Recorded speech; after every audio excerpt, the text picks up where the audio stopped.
Hey everyone, and welcome back to Advice by Architects. So in this episode, we'll be diving right into the first topic, which is architecture school. It's basically the place where everyone begins their career in architecture. But does it really matter where you go? Is it really important to go to the most prestigious university that's really highly ranked? That's what we're here to discuss today.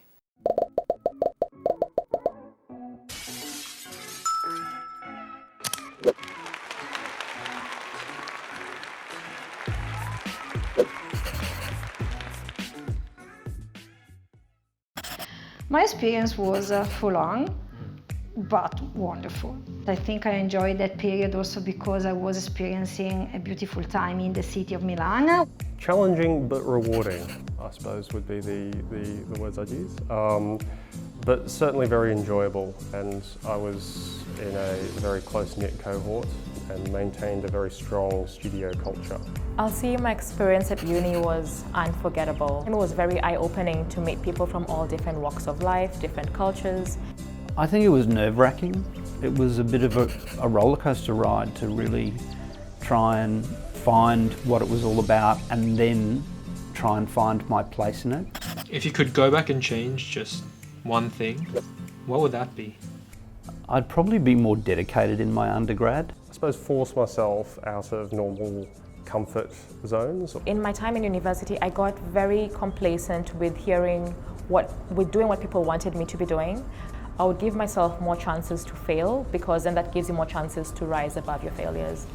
One thing you can't underestimate as a student, especially today, is the importance of real experiences. In this segment, we have a question directly from a student. She wanted to know if the rank and prestige of a university really matters. That's a very good question. I had this very big dream of going to the best university, best ranking, everyone knows the name, and I used to think it mattered. I realize now that it doesn't. It's a sort of balance between, yes, the ranking of the university, but also the place you land and how what you have learned and experienced there can be adapted. For this next segment, could you rank prestige and rank program, experience, and facilities in the order of importance? Again, a very good question. I would say facilities first, and then experiences. After that, the program, because that can change and what you bring to it can change. And at the very bottom, not at the bottom because it needs to be, but just because we're ranking these, is when I'll put the prestige and ranking, yeah. If I had to rank those to my personal preferences, it would be certainly program and what the university can offer you in the way of learning, and then would be experience or how you are going to be learning what they're offering, and then facilities and prestige and rank would be third in my opinion. While I can't speak for all firms out there, what is most important is what you get out of your course.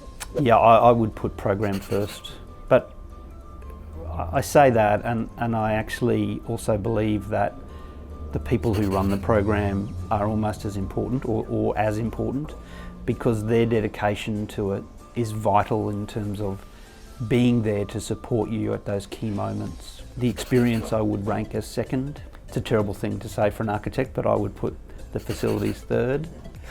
And prestige for me, prestige follows if those other three things are right.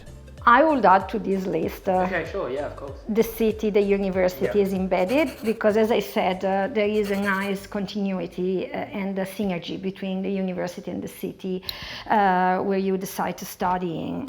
Back when I was choosing my university for undergrad and for exchange, I didn't really consider every aspect.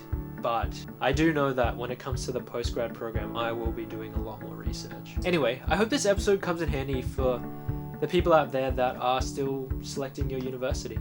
In the next episode, we'll be discussing a topic that isn't really talked about much in the architecture industry: networking and collaboration. Working with creatives is one of the single most challenging and rewarding aspects of architecture.